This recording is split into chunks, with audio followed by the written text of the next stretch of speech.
The bullet grazed Beatrice Anderson's shoulder as she dove behind the water trough. Her rifle clutched tight in her calloused hands, and she knew in that moment that running her own ranch in Arizona territory had just become considerably more complicated than the townspeople of Springerville already thought it was. It was 1883, and women were not supposed to own land, run cattle, or defend their property with Winchester repeaters. Beatrice had done all three before noon on this particular Tuesday, and the sun was only just reaching its peak in the cloudless sky. The men shooting at her fence line were probably working for Marcus Delac, the neighboring rancher who had made it clear he thought a woman had no business controlling 300 acres of prime grazing land adjacent to his own sprawling empire. She steadied her breathing, counted to 3, and returned fire. The crack of her rifle echoed across the dusty landscape, and she heard a yelp followed by the thunder of hooves retreating. Good. She had no desire to kill anyone, but she would defend what was hers until her dying breath. Her father had left her this land when he passed 2 years ago, and she had worked every single day since then to prove she could manage it just as well as any man. The dust settled and Beatrice stood slowly, her dark blonde hair escaping from its practical bun, her calico dress torn at the hem from diving into the dirt. She was 23 years old, unmarried, and according to every proper lady in Springerville, absolutely hopeless. They whispered about her in the general store. They shook their heads at church. They called her too independent, too stubborn, too wild. She did not care.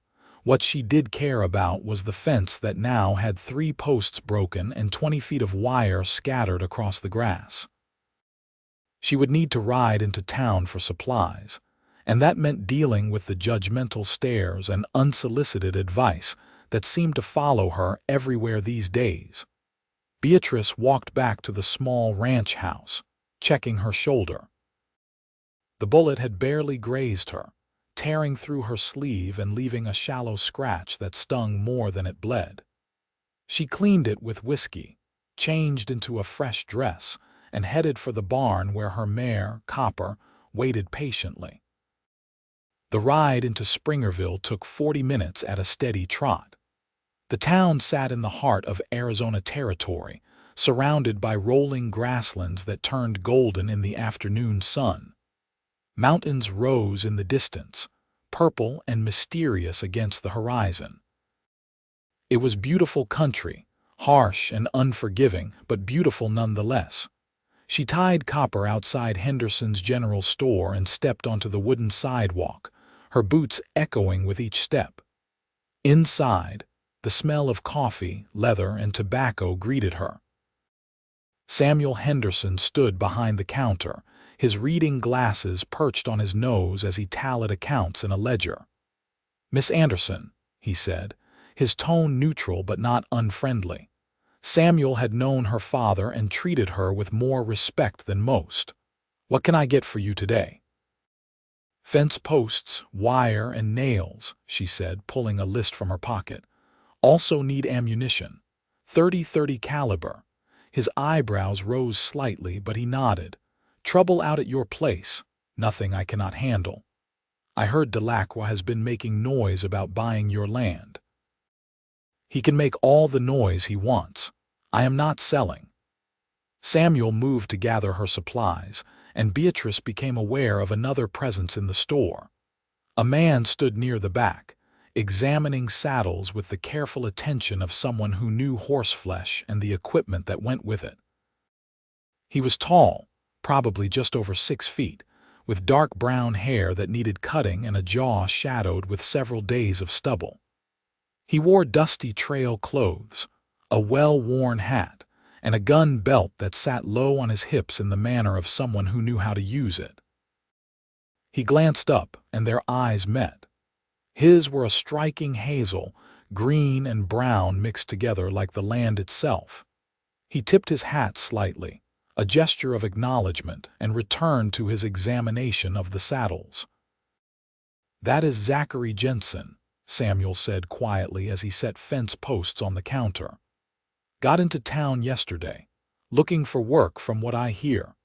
Cowboy, seems to be. Asked around about ranches that might be hiring. I told him most of the outfits around here are set for the season." Beatrice considered this.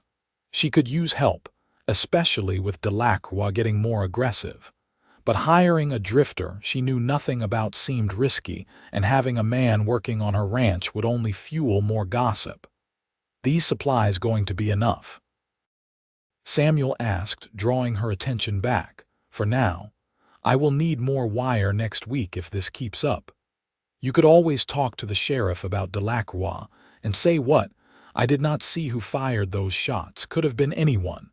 She knew it was pointless. The sheriff was more interested in keeping the peace with powerful ranchers than protecting a woman's property rights. She paid for her supplies and was preparing to load them onto Copper when a voice spoke behind her. "Excuse me, miss.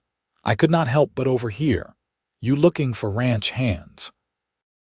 She turned to find the cowboy, Zachary Jensen, standing a respectful distance away. Up close, she could see he was probably around 26 or 27, with weathered skin that spoke of years working outdoors and laugh lines around his eyes that suggested he had not always led a hard life. "What makes you think I run a ranch?" she asked, her tone guarded. "Woman buying fence posts and ammunition in cattle country, wearing work gloves with calluses visible even from here, talking about needing more supplies next week. Either you run a ranch or you are building something mighty ambitious." Despite herself, Beatrice felt a flicker of amusement. "You are observant. It is a useful quality in my line of work." He paused. "I am Zachary Jensen. People call me Zach. I am good with cattle, better with horses, and I can fix just about anything that breaks on a ranch. I work hard, do not drink to excess, and I am looking for honest employment." "Why Springerville?" "Been working my way through the territory. Heard this was good cattle country with decent people." "What you heard was only half right." She studied him carefully. There was something direct and honest in his gaze, but she had been fooled before. "I run 300 acres east of town. It is not a large operation. Just me and about 80 head of cattle right now. I cannot pay much. I am not looking to get rich, just to earn an honest wage and have a place to lay my head. People in town will talk. A single woman employing a single man. People always talk. Does not mean you have to listen." She made her decision quickly, the way her father had taught her. "Trust your instincts but verify with your eyes. There is a bunkhouse on the property. It needs cleaning out, but it is solid. $30 a month plus meals. You work sunrise to sunset, and if I catch you drinking or causing trouble, you are gone immediately. Fair enough. And if you are working for Marcus Delacroix to spy on me or sabotage my operation, I will shoot you myself." He did not flinch at the threat. "I do not work for two bosses, Miss Anderson. If I take your pay, I am loyal to you. That is how I was raised." "Then help me load these supplies, and you can follow me out to the ranch." They worked together in silence, loading the fence posts and wire onto a small wagon Beatrice had brought into town. Zach worked efficiently, his movements practiced and economical. He handled the heavy posts as though they weighed nothing and secured the load with knots that would not slip. "You have a horse?" she asked. "Tied up at the livery. Give me 5 minutes to settle my bill and collect him." He returned riding a well-built chestnut gelding that looked like it had some Mustang blood. The horse was alert and responsive, which told her something about how Zach treated animals. The ride back to the ranch was quiet at first. Beatrice drove the wagon while Zach rode alongside, his eyes scanning the landscape with the automatic awareness of someone who had spent time in dangerous country.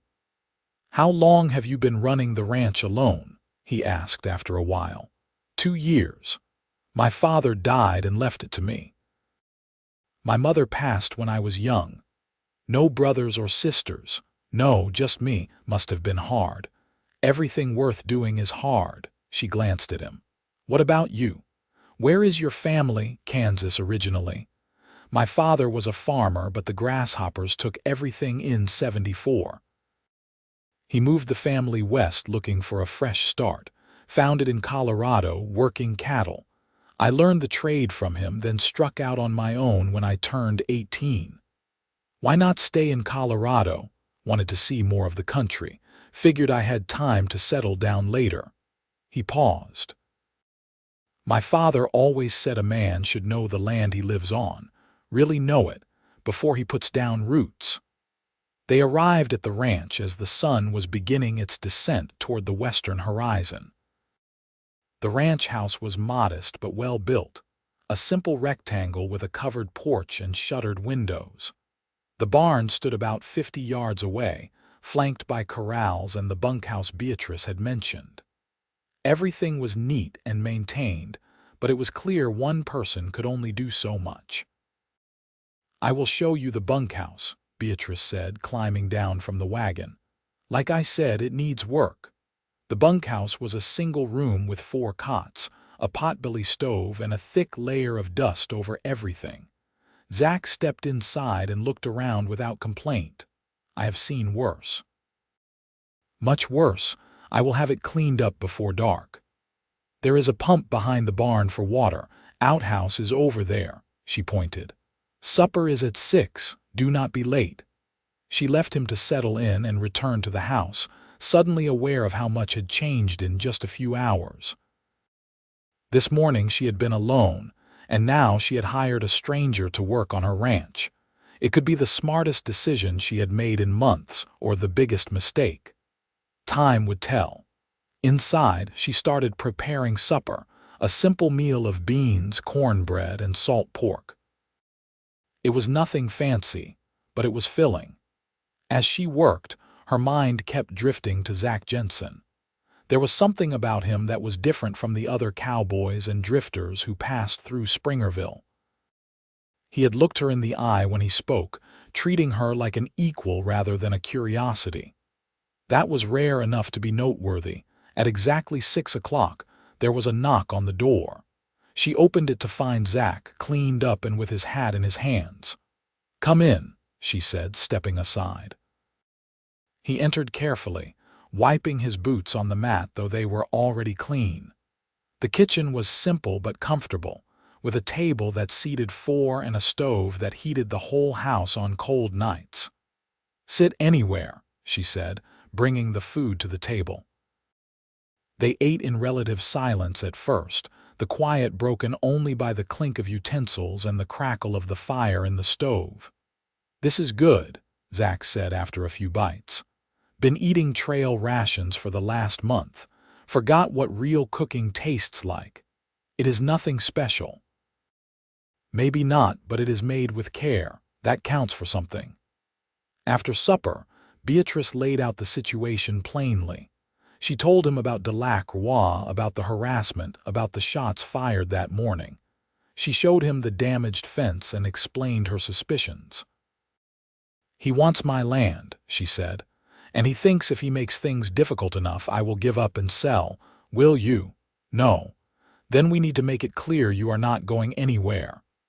Zach looked at the broken fence, his expression thoughtful. "I will fix this tomorrow and reinforce the other sections. If they come back, they will find it harder to damage. We should also set up some kind of early warning system. Maybe some bells on wire at the property boundaries. You think they will come back? Men like that usually do." "They see resistance as a challenge." He met her eyes. "But 2 people can defend a property better than 1. And sometimes just showing you are not alone is enough to make them think twice." That night, Beatrice lay in bed listening to the familiar sounds of the ranch, now joined by the unfamiliar knowledge that someone else was sleeping in the bunkhouse. It felt strange, having another person on the property after 2 years alone. Strange, but not entirely unwelcome. The next morning, she woke before dawn as always and started breakfast. By the time the sun crested the horizon, Zach was at the door, ready to work. They fell into a routine quickly. Zach proved to be everything he had claimed and more. He could fix anything, from broken wagon wheels to stuck gate hinges. He worked with the cattle calmly and efficiently, and the horses responded to him like he spoke their language. Within 3 days, he had repaired the fence, reinforced weak sections throughout the property, and set up a simple but effective alarm system using bells and tripwire at the most vulnerable access points. Beatrice found herself watching him work sometimes, impressed by his competence and the quiet way he went about his tasks. He did not complain, did not make suggestions unless asked, and treated her with a respect that was becoming increasingly precious to her. On the 4th day, she was working in the barn when she heard voices from the yard. She grabbed her rifle and stepped outside to find Zach speaking with 2 men on horseback. She recognized them as Delacroix's riders. "Can I help you, gentlemen?" she called out, her rifle held casually but ready. The larger of the 2 men sneered. "We heard you hired yourself some protection, Miss Anderson. Thought we would come see for ourselves. You have seen. Now you can leave. Delacroix is still interested in buying your land. He is prepared to make a generous offer." "I am not interested in selling. I have told him this multiple times. A woman alone out here. Things can happen. Accidents." The man's tone made it clear it was a threat. Zach stepped forward, his hand resting casually on his gun. His entire demeanor had changed. The easygoing cowboy was gone, replaced by something harder and more dangerous. "She is not alone," he said quietly. "And accidents tend to happen to people who make threats. You might want to remember that." The 2 riders exchanged glances. Whatever they had expected, they had not expected resistance. They turned their horses and rode off without another word. Beatrice lowered her rifle and looked at Zach. "Thank you. Just doing my job. That was more than fixing fences. I told you I would be loyal if I took your pay." "I meant it." Something shifted between them in that moment, a recognition that they were becoming more than just employer and employee. They were becoming partners, allies against a common threat. The days turned into weeks, and summer deepened across Arizona territory. The work was constant but satisfying. They moved the cattle to fresh grazing, repaired the barn roof, and improved the irrigation system that fed the small garden behind the house. In the evenings, they began to talk more.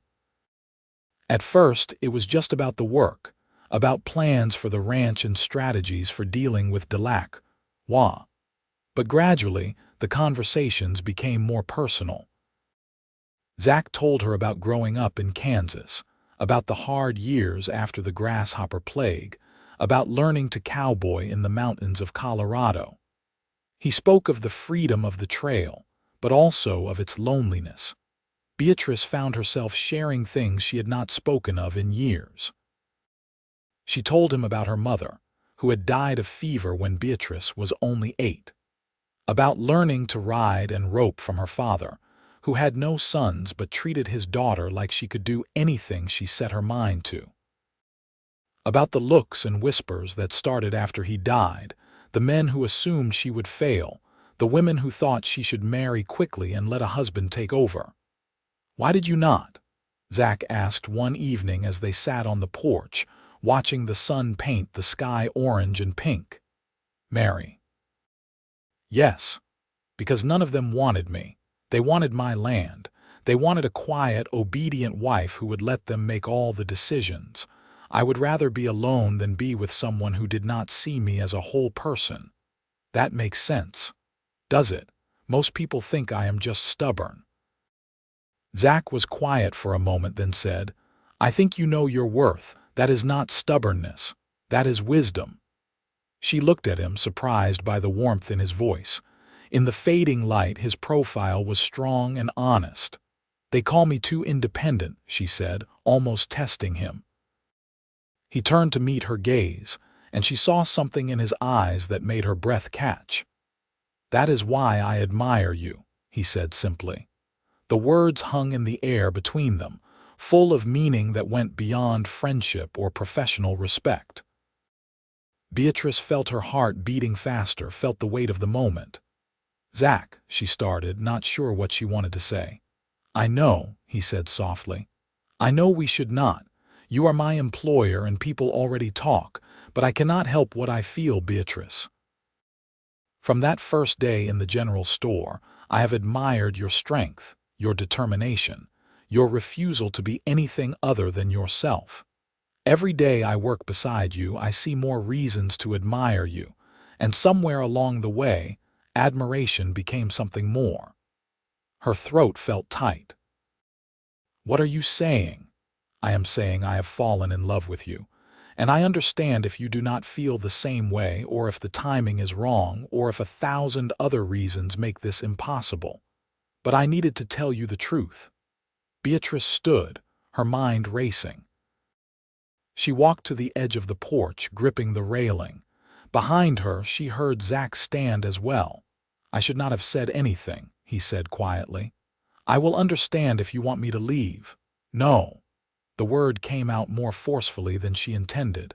She turned to face him. "No, I do not want you to leave. I just need a moment to think." But her heart already knew the truth. Over the past weeks, she had come to depend on him, not just for his help with the ranch, but for his company. She looked forward to their evening conversations. She found herself thinking about him during the day, noticing the way he smiled when he was working with the horses, the careful way he treated everything and everyone around him. She had been alone for so long, convincing herself she did not need anyone, that she had almost missed falling in love herself. "I am frightened," she admitted. "I have spent so long fighting to prove I can do this alone. Letting someone in feels like admitting I cannot." Zach stepped closer but did not touch her. Being strong enough to stand alone and being wise enough to accept partnership are not opposites. You have already proven everything you need to prove. The only question is what you want for your future. What if people say I only kept you around because we are together? What if they say I needed a man to save me after all? People will say whatever they want to say.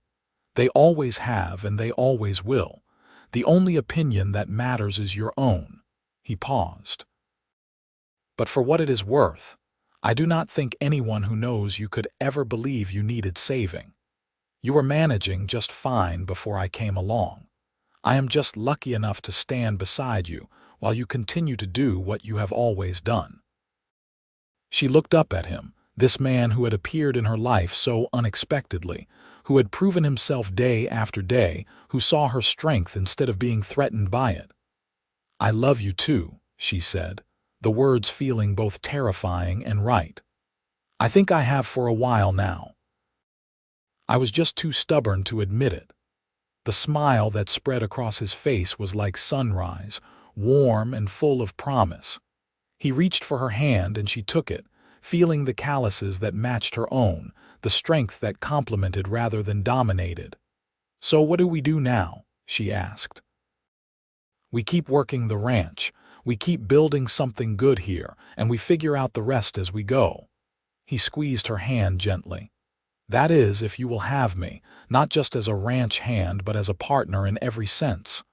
Are you proposing?" "Not yet. When I propose, it will be proper, with a ring and everything you deserve. But I am saying I want a future with you, Beatrice Anderson. I want to build this ranch together, stand beside you against whatever comes, and maybe someday have a family of our own." Tears pricked her eyes, but they were good tears, the kind that came from unexpected happiness. "I want that too."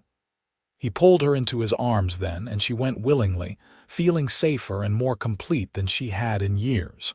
When he kissed her, gentle and reverent, it felt like coming home.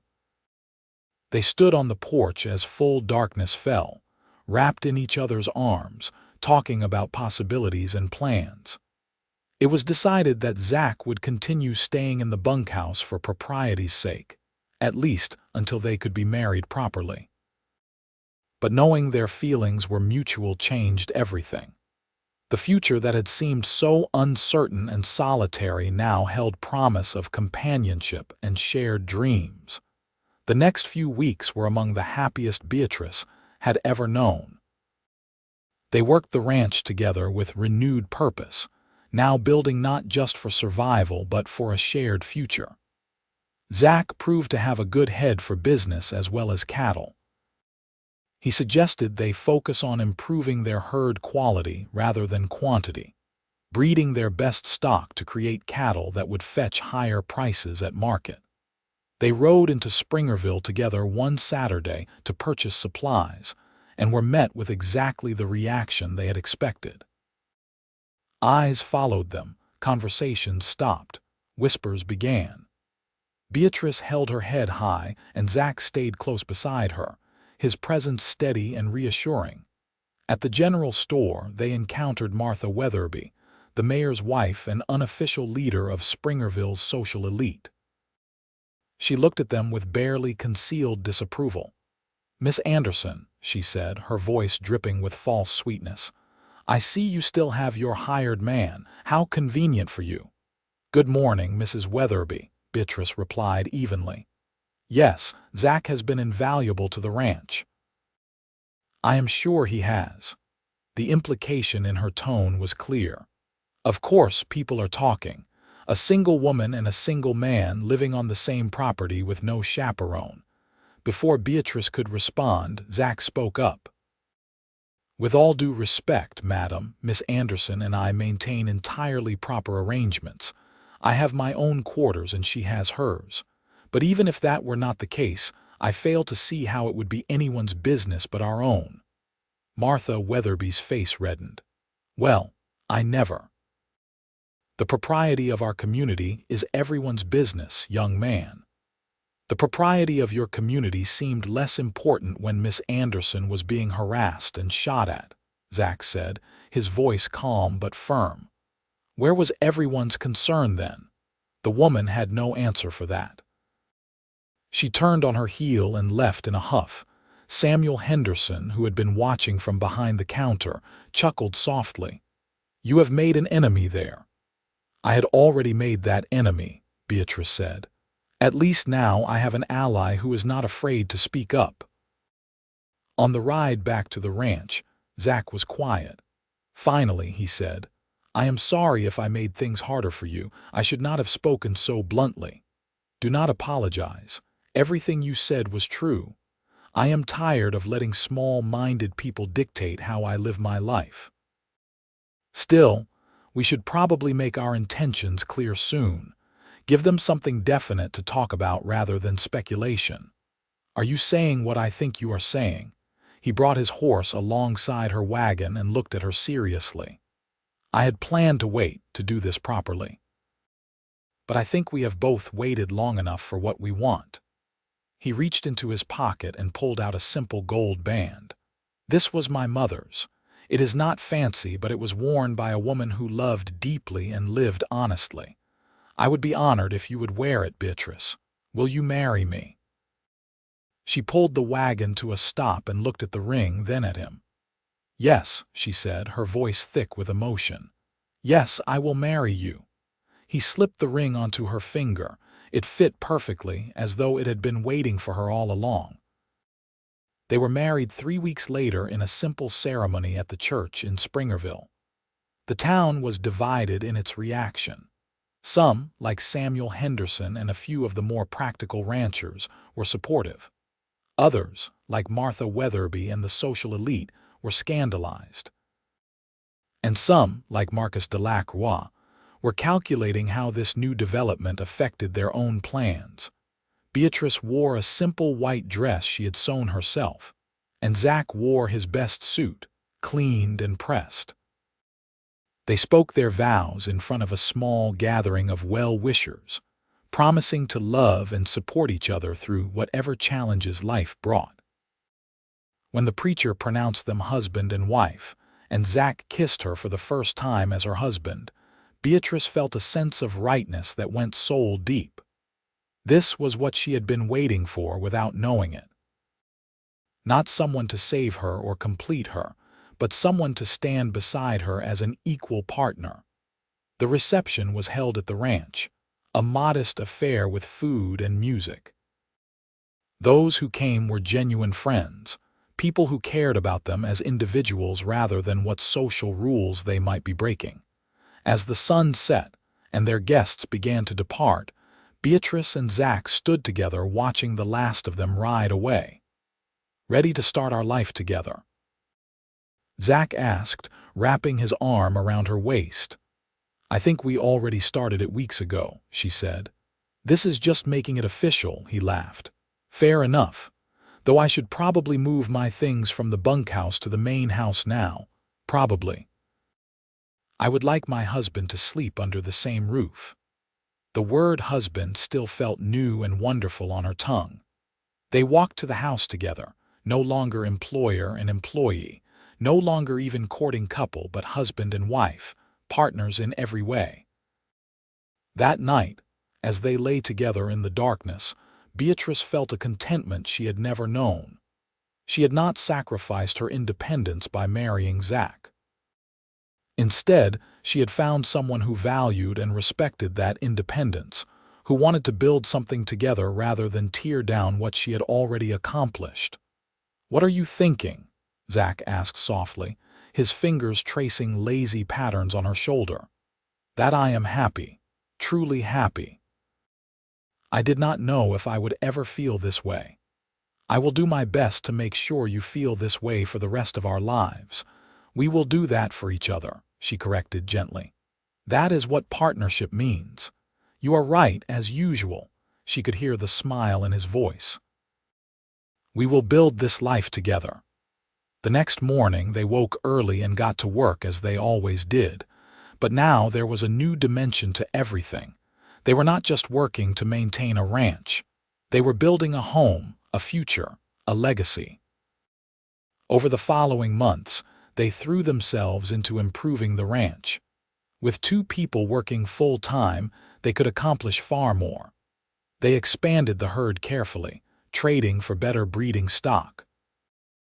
They improved the irrigation system, allowing them to grow more hay to sustain the cattle through winter. They even began raising a few horses, capitalizing on Zach's exceptional skill with them. The improvements did not go unnoticed. Other ranchers began to see the Anderson Ranch as a well-run operation, and some even sought Zach's advice on horse training.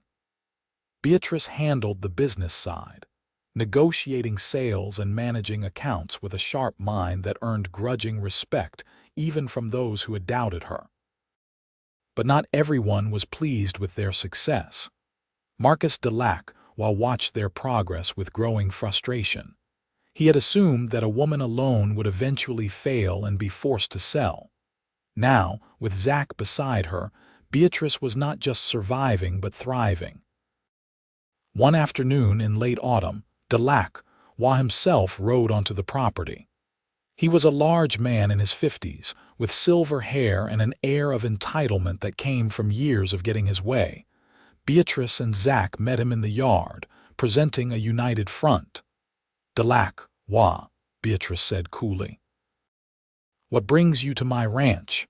I heard you got married. Thought I would come offer my congratulations." His tone suggested anything but good wishes. "Clever move finding yourself a husband. Though I suppose some would say it proves what I have been saying all along, that you needed a man to make this place work." "If that is what some people think, they are mistaken," Zach said firmly. "This ranch was running fine before I arrived. Beatrice was managing it successfully on her own. I am just fortunate enough to be her partner now." "Partner?" Delac smiled unpleasantly. "Well, partner or not, I am still interested in purchasing this land.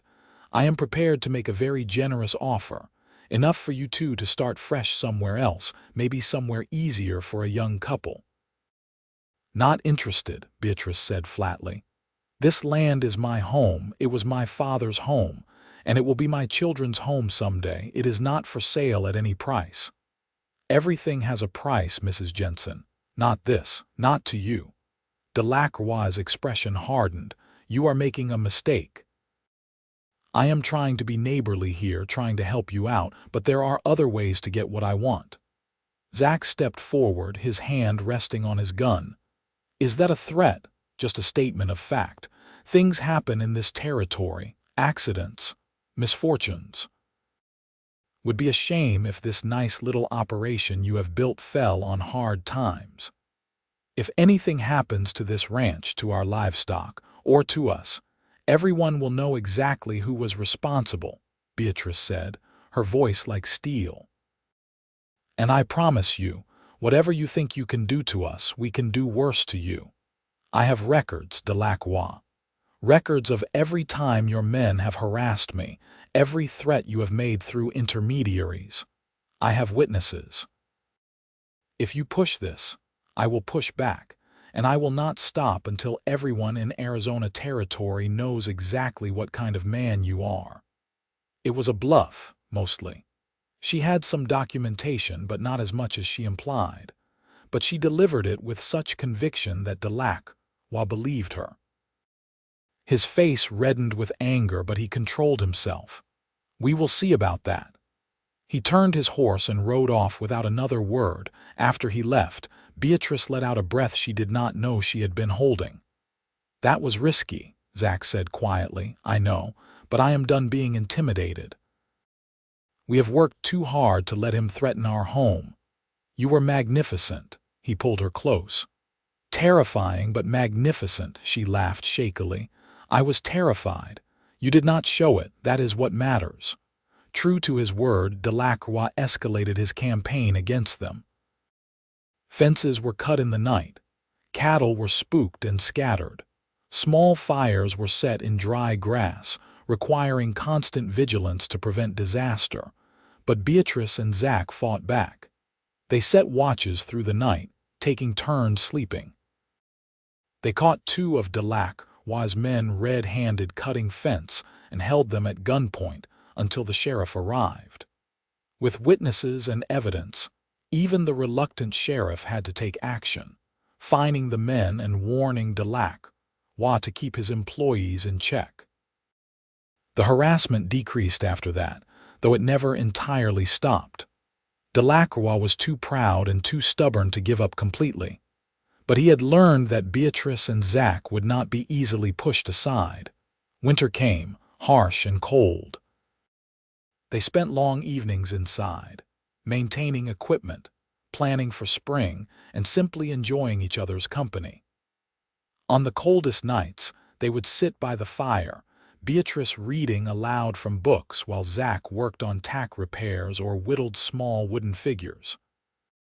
It was during one of these quiet evenings that Beatrice realized something had changed. She had been feeling tired lately, a bone-deep weariness that was different from the normal exhaustion of ranch work. And certain foods that she had always enjoyed now made her nauseated. She sat very still, her hand unconsciously moving to her stomach, doing the calculations in her head. Beatrice. Zach looked up from the bridle he was mending. Are you all right? You have gone pale. I think, she said slowly, I think I might be expecting a child. The bridle fell from his hands. Are you sure? Not completely. But the signs are there. I have missed my monthly courses twice now, and I have been feeling poorly in the mornings. He crossed to her in 2 quick strides and knelt beside her chair, taking her hands. This is wonderful. Terrifying but wonderful. She laughed, feeling tears prick her eyes. It is both of those things. I am frightened, Zach. My mother died of fever, but she had been weak ever since I was born. Childbirth is dangerous. We will get you the best care available. We will bring in a doctor from Springerville or even from further away if needed. You are strong, Beatrice. The strongest person I know. Over the next months, as winter gave way to spring, Beatrice's pregnancy became evident. She continued working on the ranch as long as she could, though Zach fussed over her constantly, trying to prevent her from doing anything too strenuous. "I am pregnant, not made of glass," she told him more than once. "I know. But you are also carrying the most precious thing in the world to me. Let me worry about you." As her time drew near, they prepared as best they could. Zach converted one of the spare rooms in the house into a nursery, building a cradle from smooth pine wood and painting it with careful attention to detail. Beatrice sewed small clothes and blankets, her hands creating tiny garments for a child she had not yet met but already loved. The baby came in early summer, on a morning when the air was sweet with the scent of wildflowers. The labor was long and difficult, and there were moments when both Beatrice and Zach were terrified. But she was strong, just as he had said, and when the midwife finally placed a squalling, red-faced infant in her arms, Beatrice wept with relief and joy. "A boy," the midwife announced. "A healthy, strong boy." Zach looked at his son with an expression of wonder and terror. "He is so small. He will grow," Beatrice said, exhausted but happy. "What should we name him?" They had discussed names throughout the pregnancy but never settled on one. Now, looking at their son's face, the answer seemed obvious. "William," Zach said softly, "after your father. William Anderson Jensen." "William," Beatrice repeated, testing the name. "Yes, that is perfect." The first months of parenthood were exhausting and wonderful in equal measure. William was a demanding baby, crying often and sleeping little. But every time Beatrice held him, every time she saw Zach cradling their son with infinite gentleness, she felt a love so overwhelming it was almost painful. They managed the ranch together, trading off childcare duties and work. It was harder with a baby, but they made it work through careful planning and mutual support. One afternoon, when William was about 4 months old, a visitor arrived at the ranch. To Beatrice's surprise, it was Marcus Delacroix, but unlike his previous visit, he came alone and unarmed. "Mrs. Jensen," he said, removing his hat, "I wonder if I might have a word." Beatrice, holding William against her shoulder, regarded him warily. "Say what you need to say." "I heard you had a child, a son." He paused, seeming to struggle with something. "I came to apologize for my behavior over the past years. It was ungentlemanly and wrong. I let my desire for land override my basic decency." She stared at him, hardly believing what she was hearing. "What brought about this change of heart?" "My grandson was born last month." "My daughter, she had a difficult time with the birth. There were moments we thought we might lose her." His voice grew rough with emotion. "It made me think about what matters, about the legacy I want to leave. And I realized I did not want to be remembered as the man who tormented a young widow and her family." "I was never a widow," Beatrice said quietly, "and I was managing before the harassment started. I know that now. You are a remarkable woman and your husband is a lucky man. Your father would be proud of what you have built here." He cleared his throat. "I wanted to say that I will no longer bother you or your ranch. You have my word that my men will leave your property alone, and if you ever need assistance, neighborly assistance, you can call on me." Beatrice did not know what to say. This was so unexpected, so different from anything she had imagined. "Thank you," she managed finally. "I appreciate your honesty." After Delacroix left, Zach came out from the barn where he had been watching the entire exchange, ready to intervene if needed. "Do you believe him?" he asked. "I think so. He seemed genuine." She looked down at William, who had fallen asleep against her shoulder. Maybe becoming a grandfather really did change his perspective. Or maybe he finally realized you were never going to give up. Life settled into a new rhythm. The ranch continued to prosper. With Delacroix no longer causing problems, they could focus entirely on building their herd and reputation. Zach's horse breeding program proved particularly successful. and soon people were coming from all over the territory to buy Anderson-Jensen horses. Beatrice managed the business with skill, expanding their market and establishing relationships with buyers as far away as California. She proved that a woman could be both a mother and a successful business owner, though she faced constant criticism from those who thought she should stay home with her child. "They will always find something to criticize," Zach told her. "You could be the perfect housewife, and they would criticize you for giving up your independence. You cannot win with people like that, so you might as well do what makes you happy." When William was 2 years old, Beatrice discovered she was pregnant again. This time the pregnancy was easier, perhaps because she knew what to expect, and when the time came the labor was shorter. "Another boy," the midwife announced, and Beatrice laughed through her tears. "2 sons," she said, looking at Zach. "We are outnumbered." They named the second boy Thomas, after Zach's father. He was a calmer baby than William had been, content to watch the world with serious dark eyes. The years passed in a blur of work and family and growth. The ranch expanded to nearly 500 acres as they purchased adjacent properties. The house was enlarged to accommodate their growing family. They added a third son, James, when William was 6 and Thomas was 4. Through it all, Beatrice and Zach remained partners in every sense. They made decisions together, supported each other through challenges, and never lost sight of what had brought them together in the first place: mutual respect and admiration.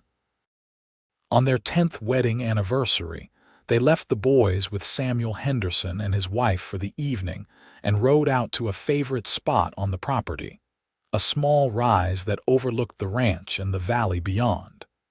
"Can you believe it has been 10 years?"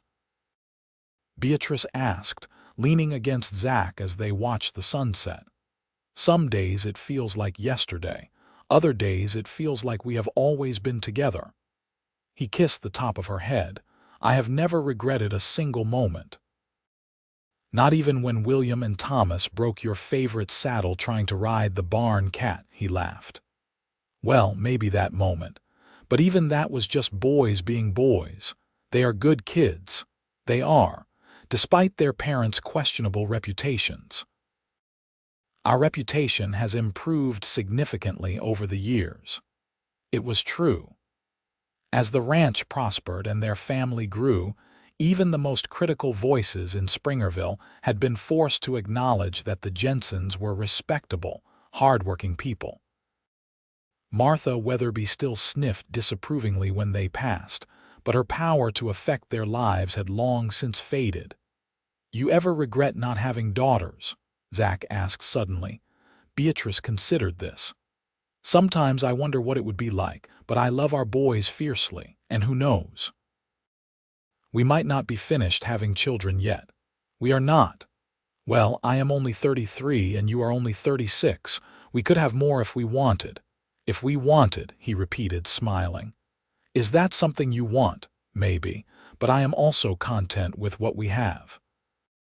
3 healthy sons, a successful ranch, a good life together. That is more than I ever dreamed of when I was 23 and alone, fighting to keep this place." "You were never really alone, even before I came along. You had yourself, and that was always enough." She turned in his arms to face him. Even after 10 years, the sight of him still made her heart beat faster. There was silver now in his dark hair and lines around his eyes from years of squinting into the sun, but to her he was as handsome as the day they met. "I love you," she said simply. "I love you too. Today, tomorrow, and all the days after that." They sat together as darkness fell, watching the stars emerge one by one, comfortable in the silence that came from truly knowing another person. The ranch continued to grow and prosper.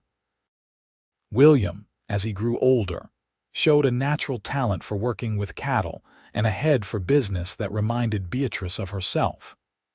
Thomas inherited his father's gift with horses, and could gentle the most stubborn animal with patience and soft words.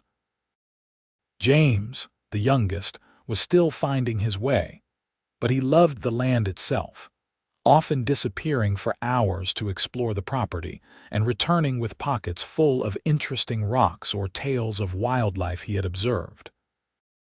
When Beatrice was 38, she did indeed discover she was pregnant again. This time, to everyone's surprise and delight, the baby was a girl. They named her Sarah after Zach's mother, and she was doted on by her 3 older brothers who treated her like the most precious thing in the world. Sarah proved to have her mother's stubborn independence and her father's easy charm, a combination that suggested she would be a force to be reckoned with when she grew up. As the children grew, Beatrice and Zach taught them everything about running a ranch. The boys learned to rope and ride almost before they could walk. Sarah, despite being the youngest, was determined to keep up with her brothers and often succeeded. They all learned about the business side as well, sitting in on negotiations and learning to read market reports. "You are raising them right," Samuel Henderson said one day when the whole family came to town, "teaching them to value hard work and independence." "We are teaching them what our parents taught us," Beatrice replied. "That you can build something worthwhile if you are willing to work for it, and that being true to yourself matters more than conforming to what others expect." By the time Beatrice and Zach reached their 20th wedding anniversary, the Anderson-Jensen Ranch was one of the most successful operations in Arizona territory. They had weathered droughts, hard winters, market fluctuations, and all the other challenges that came with ranching in the untamed West. Through it all, they had remained true to the partnership they had forged in those early days. The anniversary celebration was held at the ranch, a large gathering of family, friends, and neighboring ranchers. Even Marcus DeLacqua attended, bringing his daughter and grandchildren. He and Beatrice had developed a cordial if not warm relationship over the years, built on mutual respect for each other's success. As Beatrice looked around at the gathering, she felt a deep sense of satisfaction. Her children were healthy and happy. Her marriage was strong. The ranch her father had left her had grown beyond anything he could have imagined, and she had done it all while remaining true to herself, never compromising her independence or her values. "What are you thinking about?" Zach asked, coming up behind her and wrapping his arms around her waist. "About how far we have come, about how lucky I am. We are both lucky. We found each other when we needed it most." "I never thought I needed anyone," she said, turning to face him. "I was so determined to prove I could do everything alone, and you could have. But doing it together made it better." She kissed him, not caring who might be watching. After 20 years of marriage, she had long since stopped worrying about what people thought. The party continued late into the evening, with music and dancing and the kind of easy celebration that came from people genuinely happy for each other's success. William, now 18 and preparing to take on more responsibility on the ranch, danced with a young woman from a neighboring property. Thomas, 16, sat with a group of ranch hands discussing horse bloodlines with intense concentration. James, 14, had organized the younger children into some kind of elaborate game that involved a lot of running and laughter. And Sarah, 10 years old and fearless, was attempting to teach several adults a new dance she had invented. As the stars wheeled overhead and the fire burned low, Beatrice and Zach slipped away from the party, walking hand in hand to their favorite spot overlooking the ranch. 20 years, Beatrice said, looking out over the land that had been her inheritance and had become their legacy. "Sometimes it seems impossible that it has been so long."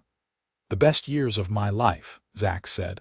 "Every single one of them, even the hard ones, the drought of '87. The winter we nearly lost half the herd, even those. We faced them together, and we came through stronger.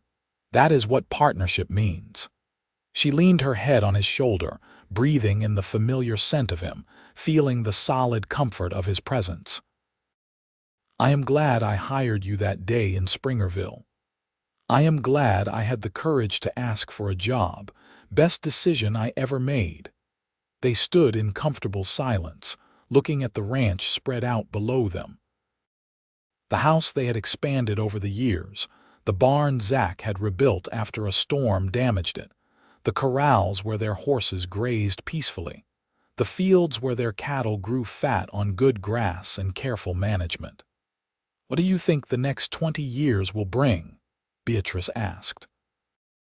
"If we are lucky, grandchildren, watching our kids build their own lives and families, maybe handing more of the daily work to William and the others as we get older." He paused. "Growing old together, that is all I want. To wake up beside you every morning and know that we built something good, something that will last beyond us."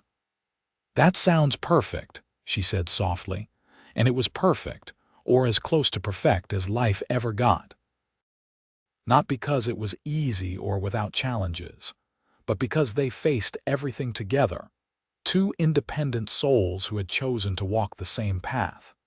As they made their way back to the party, hand in hand under the stars, Beatrice thought about the young woman she had been 20 years ago. That woman had been so certain she had to do everything alone, that accepting help was the same as admitting weakness. She had been wrong about that, but right about knowing her own worth and refusing to settle for less than she deserved. And in Zach, she had found someone who valued her strength instead of being threatened by it, who wanted to stand beside her rather than in front of her, who understood that true partnership meant supporting each other's independence rather than limiting it. They called her too independent, she thought with a smile, and he had said that was why he admired her. It had been the beginning of everything. The years continued to unfold in a tapestry of seasons and growth, challenges and triumphs. William eventually married the young woman he had danced with at the anniversary party, and they built a house on the eastern portion of the ranch, starting their own herd. Thomas traveled to California to study horse breeding techniques and returned with innovations that made their breeding program even more successful. James discovered a talent for negotiation and began handling more of the business dealings, expanding their market reach. And Sarah grew into a formidable young woman who announced at 16 that she intended to go to university.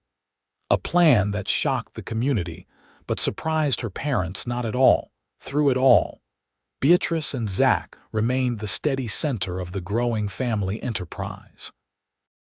They gradually handed over more of the physical work to their children and hired hands, but they remained active in all major decisions and continued to work every day, unwilling to give up the life they had built together. On a warm spring evening when Beatrice was 52 and Zach was 55, they sat on the same porch where he had first confessed his love all those years ago. Their grandchildren, William's twin boys, played in the yard while their parents finished evening chores. "We have lived a good life," Beatrice said, watching the boys chase each other around the water trough. "The best life," Zach agreed. "No regrets, only that there are not more hours in the day to enjoy it all." He laughed and took her hand, his thumb rubbing across her knuckles in a gesture so familiar it was like breathing. "I admire you just as much today as I did the first day I met you in that general store. More, even, you have never stopped amazing me. You still see me as too independent." "I see you as exactly independent enough. You never needed me to complete you, Beatrice. You were already complete. But you chose to share your life with me anyway, and that is the greatest gift I have ever received." She turned to kiss him, this man who had been her partner through 3 decades of building a life together. His hair was silver now, and his hands showed the marks of years of hard work, but his eyes held the same warmth and love they had always held. "I choose you," she said softly. "Every day I choose you, today and all the days to come. And I choose you, always." The sun set over the Arizona landscape, painting the sky in shades of gold and crimson, and Beatrice felt a profound sense of peace. She had taken the small ranch her father left her and built it into a legacy that would last for generations. She had proven that a woman could be independent, successful, and still find a partner who truly valued her for who she was. More than that, she had found love. Real, lasting, partnership love that had sustained them through everything life threw their way. It had not always been easy, but it had always been worth it. As darkness fell and the stars emerged, Beatrice and Zach remained on the porch, comfortable in the silence of deep companionship, grateful for the life they had built and the love that had made it all possible.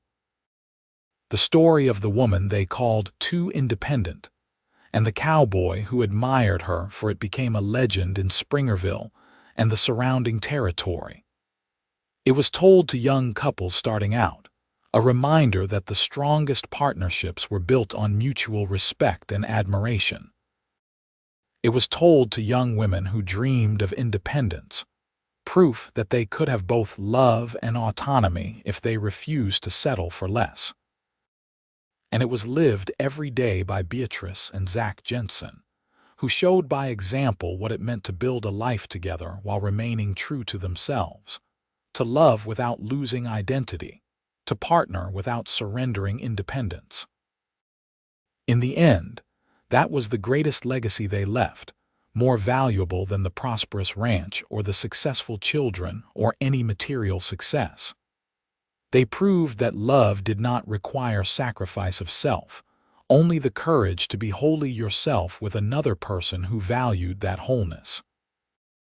They had chosen each other freely, completely and permanently. And in that choice, they had found not just love, but a joy that lasted all their days.